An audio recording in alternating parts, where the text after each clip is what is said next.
It's time to talk to Voch Lombardi. Best part of the week. Little draft preview as we're getting closer and closer. A couple weeks away now. Voch Lombardi on YouTube and Twitter, at Voch Lombardi on Twitter. What's up, Voch? How are you, man? Man, coolin', bro. So the very first thing that you said to me was, sorry, I got Whitesnake going today. And I kind of feel bad that you got to open up the conversation like that. But I know that y'all do, like, Power Ballads Fridays or whatever. Yeah. So I am Hollywood, but I do follow the rules. You know what I mean? So Whitesnake is cool. It's all good. I didn't want you to be disappointed, Voch. That's all. Let me tell you what does disappoint me, right? So I try to be a good soldier for the radio show because y'all held me down, right? I like to tune in at least 30 minutes ahead of time just to get the vibe of the show so I can know what I'm dealing with when I get here. Sure. And every week I get here, we talking about like some hockey dude or like. I know. Hey, look, it's the Northeast. I'm sorry, but you know it's the Northeast. The hockey playoffs are coming up soon. It is what it is, you know. Hockey got playoffs. Come on. I know, right? Nobody cares about hockey. I get that. You know, sometimes we have to talk about it, though. And plus, if you lived up here, you would hate Tuukka. You would hate Tuukka. Not a big game player. I don't know who that person is. Exactly. But you would hate him if you did. That's very true. I actually thought about coming up there one time, right? Like, man, I'm going to go to Portland, Maine. I'm going to sit in live and do a show. But if I got to talk about hockey, I'm leaving. Well, don't come in. Don't come in during like football April. season. Yeah, come in football. Yeah. All we talk is football like 90% of the year anyway. 90% of every show, really. It's true. Fair enough, man. Draft in 2 weeks. Let's get started. Let's do it. Let's go. All right, Voch. All right, so you like to talk about the Illuminati. I love the Illuminati. So what kind of which draft momentum guy are you seeing right now that the Illuminati's pushing that you think is ridiculous? There should be no reason on God's green earth that we talking about Mac Jones at third overall. Now, but we have to be aware, though, right? Because I always talk about it in the way of I have a certain arrogance when I say what should and should not happen. Because in regular football eyes, we look at Mac Jones and go, there's no way that this dude should be taken in front of some dude that's better than him. But that's not just my eyes, right? Your eyes can be that arrogant. You know what I mean? Chris' eyes can be that arrogant. The problem is teams suck at this. So they may really think Mac Jones is better than Justin Fields, right? Now, what I think is going to happen is this could just be smoke. It could be chum in the water. And when we get to draft night, you know, Justin Fields come off the board at 3, Trey Lance come off the board at 3. But if Mac Jones does come off the board at 3, we get to have a really good laugh, you know what I mean? Like a really good point and laugh at you type of deal, because what they do is they allow other good players to fall down the board. As a Cowboy fan, I somehow want Kyle Pitts to fall to number 10, so I need Mac Jones to go 3 to get Kyle Pitts on my team. So let him fly. We've been talking actually a lot about quarterbacks today, but not necessarily the top 5. But there's this kind of new run by probably the Illuminati that wants to have a Davis Mills and Kellen Mond in there in the second round as well, as that starts to be talked about. How insane are we potentially going to get before the draft when it comes to this quarterback class? Why do we even want to talk about those guys, right? Like, nobody wants to talk about Kyle Trask and Kellen. Like those dudes, they don't matter, man. Because in my mind, right, you're either drafting a possible starter or you're drafting somebody to come be rotation guy. And one of those rotation guys, because this is just how the league works, every now and then the rotation guy turns into, oh, you can play for real, right? So that happens to Dak Prescott. It happens with Drew Brees, Russell Wilson. But that don't happen all the time. So when we talk about, you know, y'all in the area, whatever. So they talk about Tom Brady, right? Oh, we can get the next Tom Brady. Let's just get a guy in the 5th. Let me tell you something, man. For every Tom Brady that you get, like, there's 1,000 6-round quarterbacks that are terrible. So don't just walk into this thing thinking that, oh, I'm going to find my next Russell Wilson, find my next Dak Prescott. Because in that 2016 season, draft season or whatever, it's Dak and then everybody else is terrible. Carson Wentz is terrible. Jared Goff don't matter. There's this dude named Paxton Lynch that just doesn't exist anymore. Hackenberg that's bagging up groceries. You know what I mean? Like, these guys don't matter. So, I'm not here to talk about what Kellen Mond can do for my team. Voch, it's a weird draft in that, you know, some of the sort of glory, you know, high-end positions, obviously there's a lot of quarterbacks, but some of the other positions, like edge, I think is a weird year, right? You got the 2 kids from Miami and Kwity Paye, and I don't know. And none of those guys really get me all that horny. And then you've got, you got Pitts at the tight end spot, but you got the receivers at the top end. But some like the edge rusher guys aren't as sexy as you usually get. Which group, like offensive tackle, corner, are those the two best groups in this draft? Which position do you think is the strongest position group coming in and the best chance to take a good player in the first round? Look, man, don't ask me what players get you horny and you should be excited about. Don't ask me questions that come right here. But we got to be careful, though, because this class may not be top-heavy with super talented dudes. Like, there's no Chase Young, there's no, like, Jalen Ramsey or whatever. But, like, we're draft dudes, and y'all are draft dudes. Like, let me give y'all credit because, like, your fans and your listeners and your bosses won't give y'all credit. Y'all actually have some kind of clue what y'all are talking about when I get here. You know what I mean? So what happens is we may not get those top 10 guys that are fun, but there's a whole 70-something picks that are super exciting for me because I get that deep into the draft. And when we get to those guys, right, when we get – like there's a dude, Jalen Phillips from Miami. I don't know if that's the Miami dude that you're talking about. Yeah, Phillips and Russo I think they have as like the second and third guys, right, at behind Pay or maybe even ahead of Pay. Okay, so Pay – ain't better than Phillips. Like, so Jalen Phillips, who is the real guy, first of all, let me just scrap all that. The one guy that they tried to push on us real early was Russo, and he's 15 from Miami. And when you watch his tape, he's terrible. He didn't even play last year. And if there's a dude that had to play last year just to see how good he could have been, it needed to be that dude.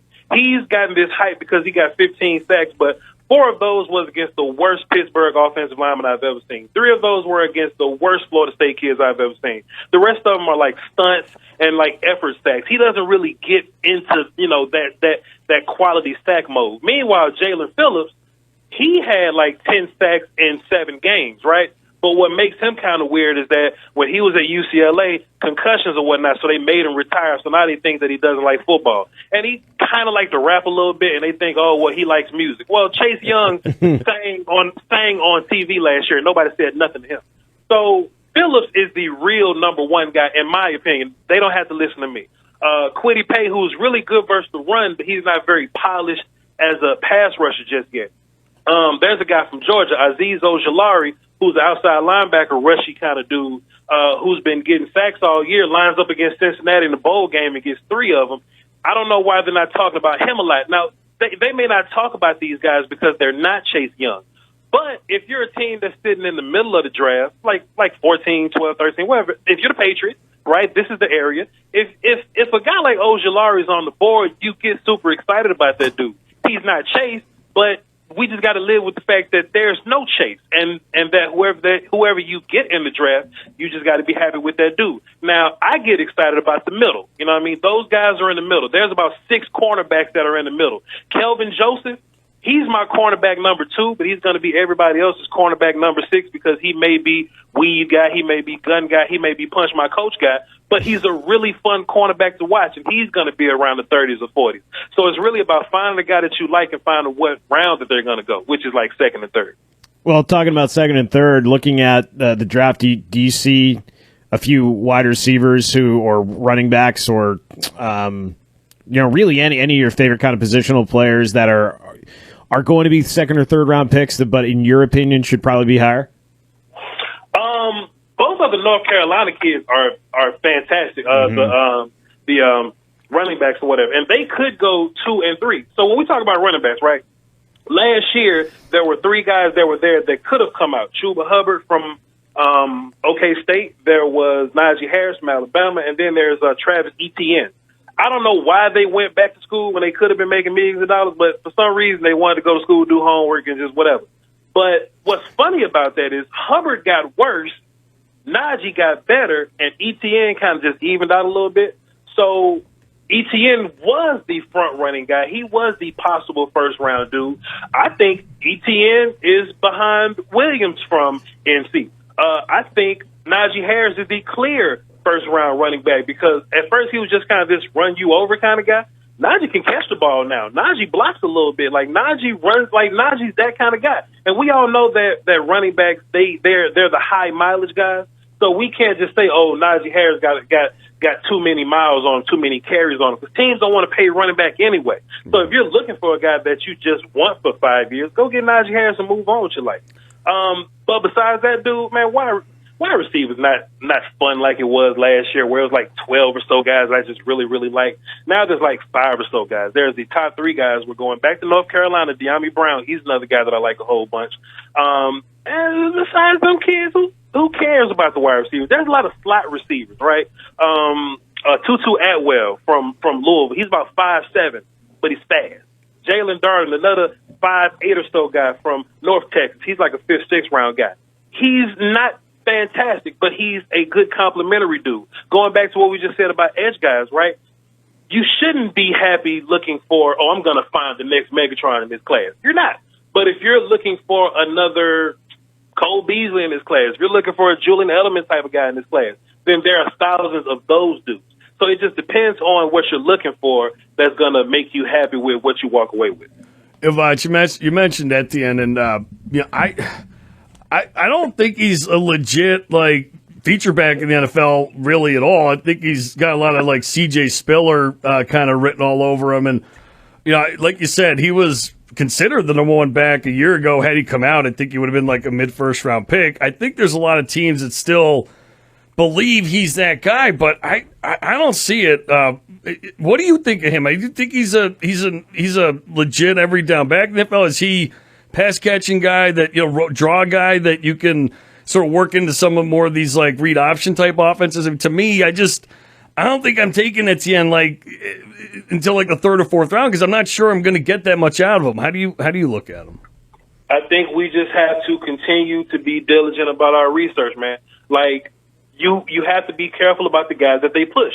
They were pushing Etienne. And, no matter what your thoughts and opinions are about him, if somebody on TV, somebody on the radio, they say, hey, you should like Etienne, it's like brainwashing almost, right? You'll go, yeah, I like Etienne, but I got to do my research, though. Like me being Voch, I got to do my research. I can't be made to look ridiculous out here. You know what I mean? So the more I watch Etienne, I go, he's fine. He has some wiggle to him. I mean, he's not running with the same power that these other guys. No. I mean, he's solid as a catcher. He's not blocking like these dudes. And what you end up coming up with, okay, he's like some of the other 3rd-round running backs I'm looking at, right? Because if you look at other 3rd-round backs, hey, they run fast too. They do these like Jared Patterson from Buffalo, same kind of stuff. Chris Evans from Michigan, same kind of stuff. What does he do that's special? When I watch Najee Harris, you want to know what's special about him? The fact that he's catching the ball, he has some wiggle, and he's running over 300-pound children. That's special. Yeah. Etienne isn't doing anything special, so he kind of blends in with the rest of the guys.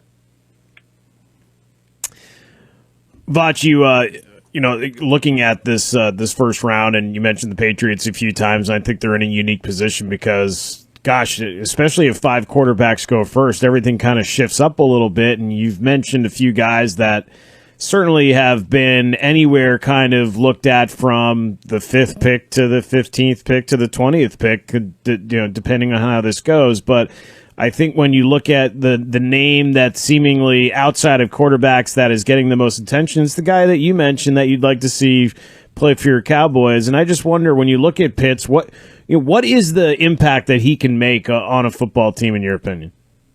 First of all, let me say this, man. Kyle Pitts in Miami ain't going to be like Kyle Pitts in Dallas. Mm-hmm. Or Kyle Pitts in Cincinnati is not going to be like Kyle Pitts in Dallas, right?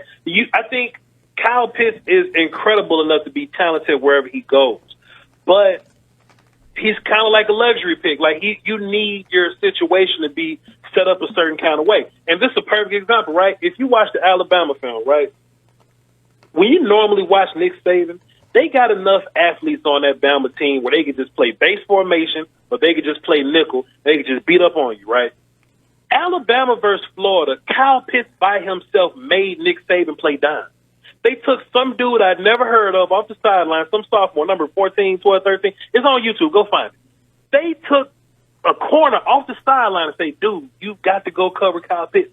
Linebacker's not going to do it today. So when you look at that, you go, man, Florida, you got advantages to do whatever you want. They got a wide receiver, Tony.